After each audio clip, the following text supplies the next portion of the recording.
Hey everybody, it's your boy Glenn, and I'm here today to talk to you about a very pressing, tragic reality that many people face in this country, and that is that sex workers are being attacked and nothing is being done about it. Little to no protections go to sex workers here in this country, and especially in light of the recent shooting that happened near Atlanta. Um, this is more of a time than any to touch on this subject and just so for starters, so the suspect in that crime, a white male shooter, he said that his reasons were that these women were so-called temptation to him. He had a sex addiction and he was just getting rid of his temptation. You do not get rid of your temptation by killing six women. And aside from just how absurd that is, it touches on a larger topic, and that is that for majority of this country's history, sex work has always been looked down upon, demonized, and really, sex workers are looked at as if they don't mean anything or they're less than human. Sad to say, and this isn't the case. And I just wanted to go deeper into the topic.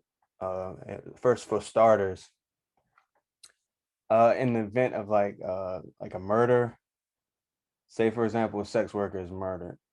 Uh, Experts like to use the term "the less dead." But it basically just means that when, say for example, a regular quote unquote person is murdered, the police would be more likely to investigate and look into the murder of that person as opposed to a murder of a sex worker, because that field of work is looked down upon. These people look down upon, and oftentimes police say this isn't worth the time to figure out because it'll just happen, and that cycle continues to happen. Um, Case in point, one of the most twisted, sick individuals to ever seen the face of the earth, Samuel Little, they believe that he committed, I want to say, 93 murders. Majority of those murders were sex workers.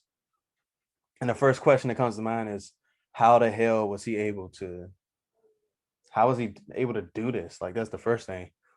And when we go back to that topic of the less dead, it becomes all more realistic. Oftentimes, many of these, he will get his victims, drug them, and then he lived not only in a black neighborhood, but a neighborhood where sex work was extremely common.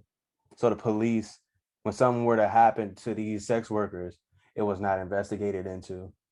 They really didn't do their job. Um, Even when the signs showed that it was him. They had a good amount of evidence to show that it was him. And instead they just continued to ignore it. That's how he kept going on killing. And also brings up another issue too.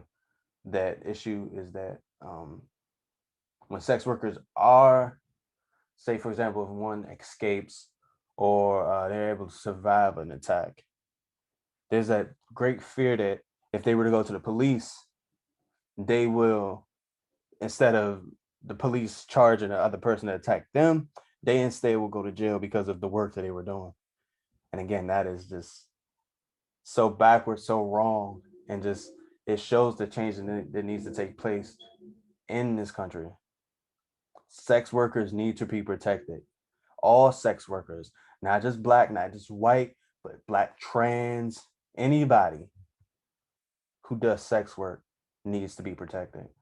And I think the first step in getting those protections is the awareness. So oftentimes people just think, oh, this is just what they want to do. This is how they live their life. This is who they are, without ever thinking that, oh, this is a person. They aren't just what they do. This isn't just who they are. You could be talking to someone's mother, someone's sister. It doesn't matter. This is a person. We have to give the dignity back to sex work. They deserve dignity. They deserve respect, just like any other profession, just like any other person in a suit going to a 9 to 5 job. That same protection and that same respect should still be given to a sex worker. So just understanding that and coming into, I guess, just really knowing that going forward will help in pushing this conversation and like actually getting some things done in the realm of sex work.